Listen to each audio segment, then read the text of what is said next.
So at any rate, this is the historical background of the Zohar Kadosh. So we hear a lot about Kabbalah and Kabbalistic literature. We hear more about Kabbalah than we do about Kabbalah.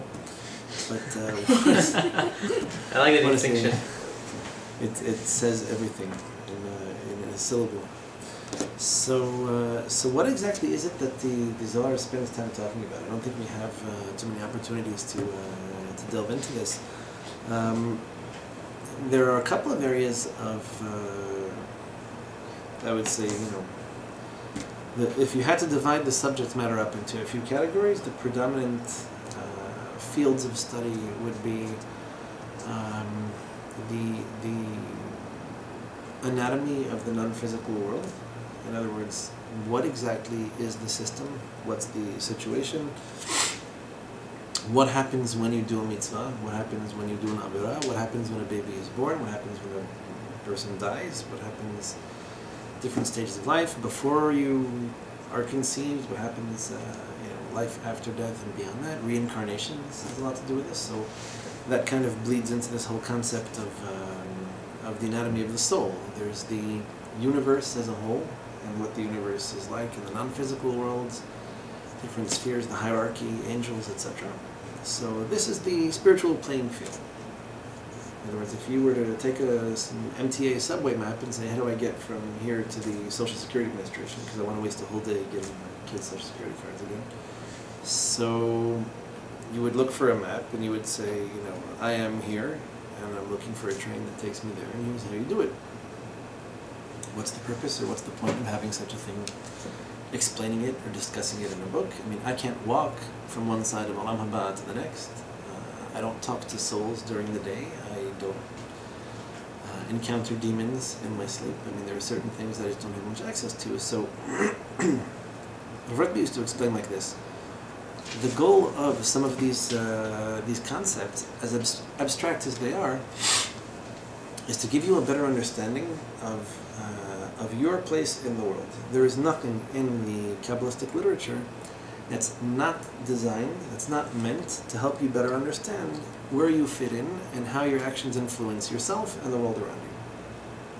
So part of it has to do with the layout of the non-physical world. You should know your neshama is part of a great collective, and here's what happens when you do a mitzvah. Good, positive things happen, good, positive influences go from point A to point B, and you can influence different worlds, you can influence different people, you can influence people who didn't even know you exist or don't even know that you're there or didn't see you do the mitzvah. And that has to do with how the neshamot are related one to the other. So area number 2 would be the layout of the soul. What's the neshama like? What's its purpose? Are there different levels or different, I want to say components, but how exactly does it function? What influences on it are good ones? Which influences on it are bad ones? And how can you then better navigate the temptations that cause you to do harm to your neshama and to those around you? And how do you find the true, pure, genuine, good influences that we all wish we could find more easily? Area number 3 would be the technical and more abstract aspects of the mitzvot. So famous discussions abound amongst the Rishonim. Should we try to find reasons for the mitzvot or just do them because we're told? So it's easy to tell kids, do as I say. God's help, you'll have kids of your own, you'll see that it never works ever, only with girls. And even that most of the time, not all of the time. How does it happen? Well, if you tell someone to do something, you're basically trying to force authority over them, or you're giving them advice, but the advice comes from a place of, I know better than you how you should live your life. You ever see, there's a cute thing on Facebook back then, these old postcard pictures, and you have a woman sitting there with a pad and a pencil, and she's like, oh, I didn't know you were an expert in how I should live my life. Let me start taking notes. Really? You think you know better than me what I should do? That's fantastic. So it's condescending. If you tell someone, I think you should do this, or I think you should do that, unless you really are speaking from more experience, you're basically telling someone, you can't figure out your own problems, but I've already done the work for you. Let me tell you what I think you should do and what I think you should stop doing. So finding a rationale for the mitzvot, finding an explanation, a logic to the mitzvot. It's not that he made this up, revealing these concepts to us help us to understand that the mitzvot aren't this random collection of things Hashem wants us to do that don't necessarily come so naturally to us, and you get rewarded for doing them because they're hard and they don't make sense. Rabbi Shimon's point is, why would Hashem command you to do anything that doesn't make sense? All the mitzvot make sense. You maybe don't understand the sense, but there's a sense there. Just like a child doesn't understand the parents. What do you mean I can't have chocolate for breakfast? What kind of normal house? All my friends have chocolate for breakfast. What kind of a parent are you? Just wait, you laugh. They'll say things like that. I heard that. No, all my friends go to bed at 3 o'clock in the morning and play video games until they can't see. Sure. So, the idea that there are things that kids don't understand but that are good for them is one thing. That's a very primitive way of trying to get people to do things. So I'm your parent and I told you so. And it's good until the kid's like a year and a half old, and then what are you going to do? The idea that there's a logic or a rationale behind a mitzvah is, here's the good word for it, empowering. It's empowering to know that what you do has an influence. Yes, even you. You can look at yourself as a spiritual mosquito in a massive universe, and so who am I and what am I worth? What are my mitzvot all about? Believe it or not, you have a neshama. Your neshama is connected to all the other neshamot. And there are a whole limitless range of realities beyond this one. And you can turn the world inside out by doing the right thing and by not doing the wrong thing. That's not pick up the doll from the floor because it's making a mess. That's you can actually move things. You can create things. You can do very positive things, some of which you can see and most of which you can't, by following these rules. So, if I'm thinking as a Jew who grew up under the European forces that be, in totally assimilated society that's obsessed with science and understands nothing about the soul, in fact they legislate against it, how do I feel about my ability to influence things that are beyond their control, beyond their influence? If you want to inspire people who grew up assimilated, you need to teach them the power of their mitzvot, the power of things like tefillah. Beautiful, some of the most beautiful drashot in the Zohar about tefillah. What exactly happens when you pray? Why your tefillah changes anything? It's not like Hashem, wants or needs it technically. And a decree is a decree. What do you mean? The king signed something with his, seal. Who are you to even request or change otherwise? And Hashem listens to your tefillot. Hashem changes gezerot. True story. I heard this afternoon. There was a guy that I know very well personally. He's actually a very good friend of my father's. So he's got to be in his 60s. He founded a Beit Knesset, right? Very interesting story. As a matter of fact, what happened was that there was a much bigger Beit Knesset, and he and a bunch of other guys were very friendly with the Rav. Someone tried to pull some political thing. Long story short, they said, okay, no, true story. These things happen? How surprising. Believe it or not, there was a group of people that made a big mess. Lots of people were indifferent. And he and a bunch of his close friends felt very strongly about this. The Rabbi did a lot for them. So they went ahead and they opened the Beit Knesset. This guy was walking home from Beit Knesset Friday night. And I just found out from my father this afternoon, in fact. He was walking in, and it's just a very dark part of the street. This is in suburban New Jersey. And this young kid who just got his license was driving, makes a sharp left turn. It was raining, in fact, last Friday night, if you remember. So it was dark, it was raining. Can't see anything. It was mamash mabul, it was a flood. Kid makes a left turn without looking, and he wouldn't be able to see anyway. And the guy got hit, by a young kid in a new car.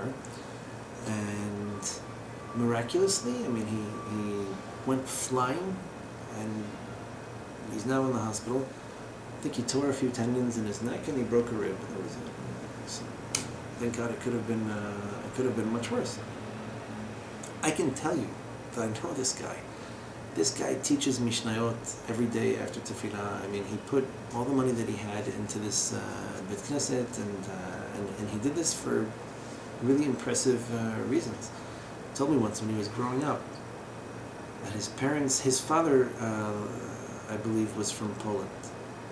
And he came to Brooklyn after his brothers had already come here. And so when they got here, he got married, he had a few kids, and so he asked his brothers where they send their kids to school, and they said, I go to public school. He says, what's a public school? He says to him, here it's America. You pay taxes through your rent, and they get a school for free.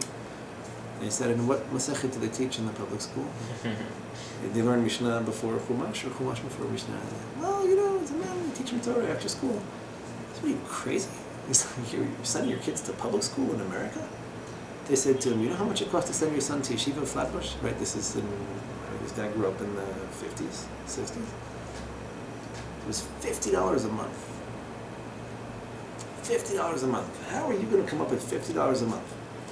So his father, the guy explained to me, his uncles told him the story. His father, how am I going to find $50 a month? He pulls his belt one hole tighter. He says, that's how I'll find $50 a month, and I'm sending my kids to yeshiva. Just like that. So his cousins grew up assimilated, and he himself grew up a lovely guy. Anyway, so here's an example of someone who has tremendous zechuyot, a guy who literally lives for Torah. He's a doctor. He's active in more than one area of life. And you wonder how it could be that, such a violent accident, and then he comes out of it, thank God, relatively unharmed. He still needs some surgery, but it could be worse. And I can tell you, I know this guy has a tremendous amount of merit to him. He was very generous both financially and with his time. He'd been through a lot and pushed for the right reasons, for the right things to happen. So, interesting characters. How can it be, the Zohar reads on more than one occasion, how can it be that a decree is made, that a decision is made, you have merits and you have demerits, you have your mitzvot, you have your avirot? Who are you to tell Kadosh Baruch Hu in his midat hadin, in his judgment, that you don't want this to happen, you don't believe it's right or just or fair, etc. And that's the koach of your tefillah, that you can cause Hashem to, take your teshuvah into account, take your tefillah into account, and you can literally move mountains. You can change the reality. Well, even his birth, Rabbi Shimon bar Yohhai, his father and his mother did not have children. She was infertile for many years. We don't hear anywhere, by the way, that he had any siblings. And they say I've never seen that he had. It looks like they had one child, and that was it. Because this is what I heard in the shiur with Rabbi Yemima, and they say that they'd been married 10 years, and they couldn't have children, and the husband went to see a shadchanit to find out if he could marry someone else. And at the market, the wife of Yohhai heard this, and she started crying so much. And the next night, or something, maybe I'm getting that wrong, Yohhai had a dream that an angel came and watered the plants. He walked through a forest and he saw the tree that didn't have any leaves. Different, and he would get one big fruit. And the next morning they went to see a rabbi. The rabbi said, your wife was so saddened to hear that you were going to divorce her that she cried, and Hashem will take those tears and make you. Abraham and Sarah, one child, and that was it. So we don't find that he had any siblings. It was miraculous, and he himself says on many occasions this is a tremendous koach that tefillah has. But think of this. If you had to compile something to be passed on for generations to come in the darkest of times, where you've just seen a failed revolt, you see the exile that's going to destroy Beit HaMikdash, cause the Jews to be lost. How many tens of millions of Jews that assimilated? You have a pen, and he didn't even have a pen and a piece of paper. He was dictating to his Talmidim. And so the whole goal of Zohar Kadosh is inspiration. It wasn't written in the best of times. It was written during the worst of times, and it predicts much better times. But a lot of it has to do with technique. A lot of it is explanation. There are things that you just don't know about the non-physical world, and that's fine. I'll teach you. You should know that, tefillah needs to go through a few barriers in order to succeed, and so you need to be praying, for example, out of simcha. That's in the Zohar. It's one of the first page of Shara Kavanot. It's a fascinating thing.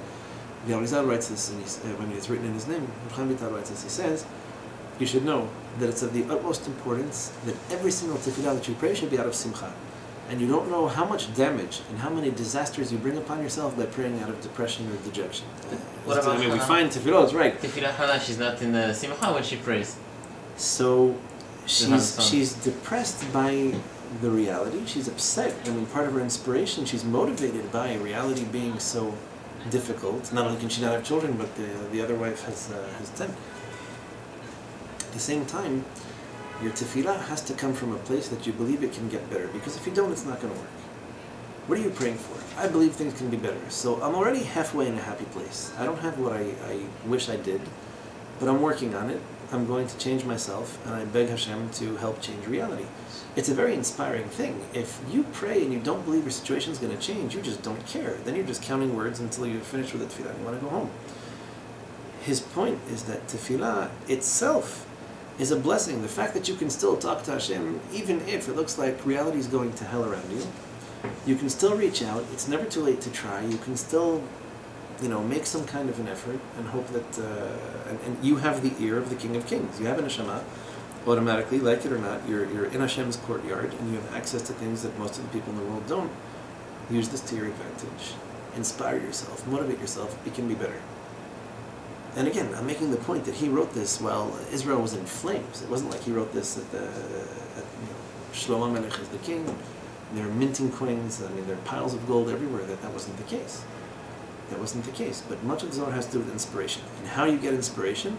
Some of it is technical knowledge. You need to know there's a non-physical world. It doesn't look like this one. There are some similarities, lots of differences. Number two, you have a soul. It works in certain ways.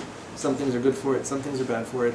Like it or not, this is how it is. You function within the system. You learn the system well, and then you can maneuver, and manipulate a little bit in order to work more efficiently and make sure that your mitzvot are doing what they're supposed to. Sometimes it's a question of priority in mitzvot and avirot. So if there's a mitzvah that has a much broader, more general influence, and one that's more technical, every year I see this, and I kind of laugh and kind of cry. Someone will put up a sign, I found a nest of, a bird's nest somewhere in the middle of whatever part. Like, let's come disturb the birds. Let's go chase away the mother so that we can take the eggs or the chicks, as if this is the highway to Olam Haba. Perturb as many birds as you can. So Angry Birds. Basically, download the app. Right, and then the question becomes like this. So, is there a mitzvah? Right. Is there, and it's the same thing, as a matter of fact. Well, the Midrash points out that the birds are procreating and doing what they're commanded to do, and your parents brought you into this world the way they were commanded to, so you have a commandment to respect them. Do you think the pasuk meant that every time you find a bird sitting over its eggs, you should chase it away and take the egg, even if you don't need them? Don't get me wrong, if I'm hungry, I'll eat birds before I eat people, but why do you think that this is a spiritually productive thing to do? Yes, the Torah gives you permission to do it. I would say it's the same thing as shechita. I should just I'll get to Olam Haba faster by killing all the animals I can kill. I'll try. How far do you think I'll get? Is that the purpose? Maybe if I want to eat it, then I'll kill it and I'll use as much of it as I can, etc. I'll even eat the back half. But what do you mean I should just... The goal is to kill the animal. So in the event you're going to eat an animal, yes, you have to kill it properly. In the event that you're going to take the eggs or the chicks, then you should chase away the mother bird. The Torah gives you a reward for doing this, meaning by not violating this commandment, by taking the mother with the eggs. The question is there really a point to publicizing this and inspiring people to chase away birds?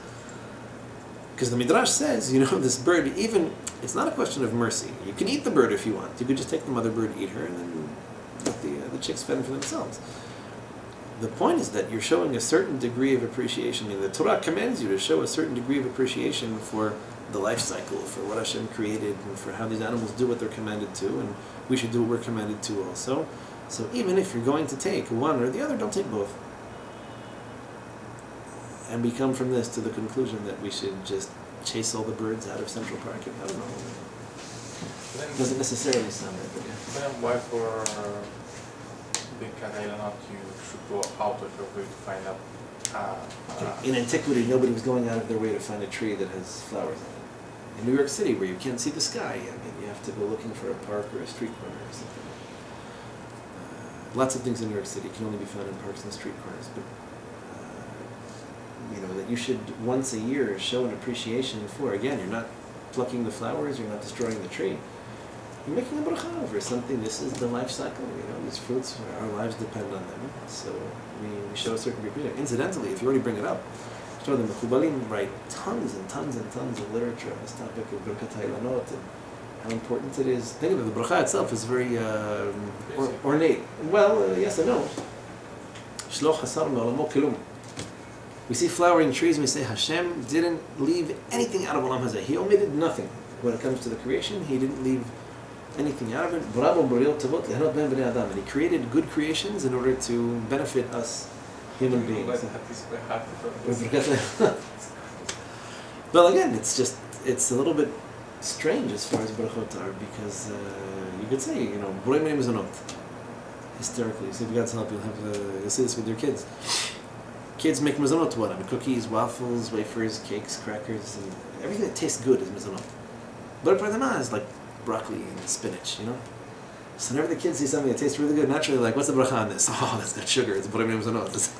Clearly, it's something sweet and tasty. So borei was okay. So Hashem created things that nourish us, that feed us. So the brachot are another example of this. The depth of this concept. Why is the language of the bracha the way that it is? Why do we make different brachot for foods grown differently?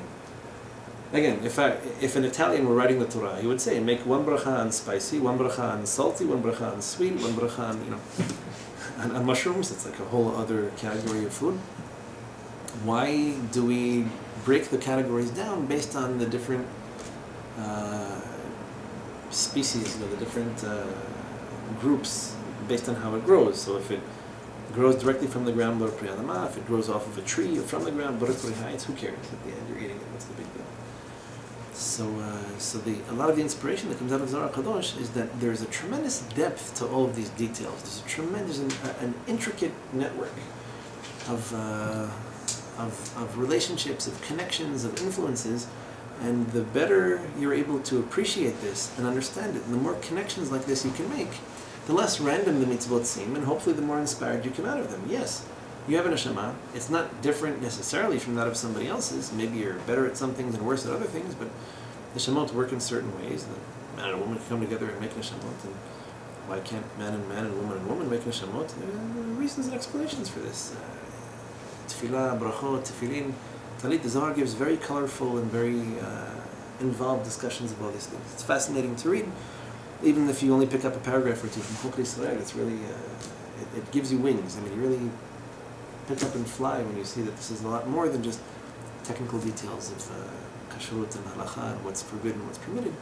There's a rationale to it. It makes it much easier to do the mitzvot, to perform them, to observe them with all of your neshama, and hopefully you'll find more inspiration, inspire more people. And I guess this is what the goal was. So Rabbi Akiva's experience in the Pardes, his approach to the mystical side of the Torah, and his ability to pass on not just the details but the inspiration itself, are probably what set this particular branch of rabbi-disciple relationships apart from the ones that had preceded them. If you ask any questions, if you have any, obviously everything is understood and clear. So. I heard you once question before, but I didn't really hear the answer. Did Rabbi Shimon Bar Yochai write the Zohar? He dictated it. Rabbi Elazar, his son, and a few other Talmidim wrote different portions of it. But it was all in the few days, maybe a week before he passed away. He was told, actually, if you've ever seen the Sephardi Sidurim print this, God bless the Sephardim, they incorporate this everywhere. You're very attached to this particular tradition. And it's a passage from the Zohar that's often in many Sephardi Beit Knesset. They recite this before Shachrit and Mincha. Patach Rabbi Shimon and Amar. You've seen this before? Patach Eliyahu? It's Patach Eliyahu Rabbi Zechrotov, sorry. Patach Rabbi Shimon is the next paragraph, yeah. Patach Eliyahu Rabbi Zechrotov Amar. So, the end of the first paragraph, where Eliyahu Navi gives this whole prelude, an introduction to the creation of the world and our place in it, and why it is that we need to observe the mitzvot and do what we do. And he says, Kum Rabbi Shimon, and permission has been granted to you to reveal some of these things that haven't been permitted to be revealed before you. So the Zohar, he describes, he says that up until now permission hadn't been granted. I would think it makes sense to reveal these things only in closed circles of super observant students who have never seen a sin, let alone thought of one or committed one. And here, Rabbi Shimon, living in the generation in which he lived, obviously wasn't passing this on to just anybody, but the idea was that it's time for this to get out. It will inspire people. Incidentally, now is not the time. The whole movement of Chassidut is basically based on this. And in fact, the opposition to the Chassidut on the part of the Vilna Gaon, who was a tremendous Kabbalist, by the way. It wasn't like he didn't appreciate this. The Hasidut believed that revealing some of these Kabbalistic concepts in ways that make sense to people will hopefully inspire them. And these were overwhelmingly people who were assimilated and somewhat ignorant, although there were some very learned people who were attracted to the movement. And it's a powerful movement. We've all seen what Chabad, Breslev, some of the other movements have done, and they're all based on the Zohar. I mean, based on the Arizal and his understandings, interpretations of the Zohar. The opposition to this was, you have to be on a certain level, you have to be ready for it. That argument has never died. In Rabbi Shimon's time, it wasn't accepted to reveal these things or talk about them too publicly. Throughout the generations, it was still kind of kept under wraps and studied in close circles. There was a whole rebirth or a reawakening of Kabbalistic thought in the generation of the Arizal. And since then, by the Hasidim, the Mitnagdim, and the argument goes on, so to speak, where the Lithuanian yeshiva approaches mystical, Kabbalistic concepts, people floating on carpets. It's just not what we do. And we have the Gemara. And the Hasidim would say, okay, the Gemara is great, but it won't necessarily inspire everyone to... Among the Sfaradim, like you see their North African, you see it can be a little bit more. If you go to the Syrian, for them it's like, they don't even quote it, they don't use it, they don't choose the Zohar. There's a dichotomy in Syrian society. There were some that were very inspired by it. There were some great books composed on Kabbalah in the Syrian community. And a lot of them were sworn Pashtunim who hold, Pshat is Pshat is Pshat, and that's it. Just a simple explanation of what are the mitzvot and spending time learning Talmud. So even amongst themselves, they had a lot of disputes over this. Rabbi Yosef grew up studying by Syrian Rabbanim when he came to Eretz Yisrael. But he himself, appreciates. He appreciates, but at the same time, his halacha is always ruled by Pshat. He only incorporates it where it's maybe become customary to do something. He'll say, okay, custom is a custom, but then he'll make the distinction. Don't believe this to be halacha. And he famously contradicted the Ben Ish Chai in a lot of things, where he said, this is not halacha, there's no reason people should be taught to do this. They want to, they can, but it's not their thing. By the way, he told of himself that he had a dream about this. Just so you see the conflict, persists. He told of himself that when he wrote, he wrote a commentary on the Ben Ish Chai's halachot, saying that he didn't. Much of what the Ben Ish Chai was teaching was chumrot that were adopted by Ashkenazim because the Kabbalists were very careful about fulfilling all the opinions and not getting into machlokot or any doubts. Some of it was just strictures that he arrived at, through his own Kabbalistic logic, meaning, yes, according to Pshat, it's okay to do this, but Kabbalistically speaking, it's better to do this. So Rabbi contradicts us and he says, we don't make halachic rulings based on Kabbalah. He said the Ben Ish Chai came to him in a dream and told him that's not true. We should actually be careful, sensitive to these Kabbalistic concepts. You shouldn't be so quick to reject them. And he nonetheless held, he had spoken, I think then Rabbi was still alive, but he said that the Chizuk or Tzadcha told him that, you're right, continue in your path. This is what people need to hear, what they need to learn. Kabbalah, people who reach it should be so fortunate as to observe the Torah and such a lot. בסדר, תברכו פי עליון, ושאף זכות את נשמה should inspire ours and many others. And B'ezrat Hashem, we should bring a merciful conclusion to this Roman Galut.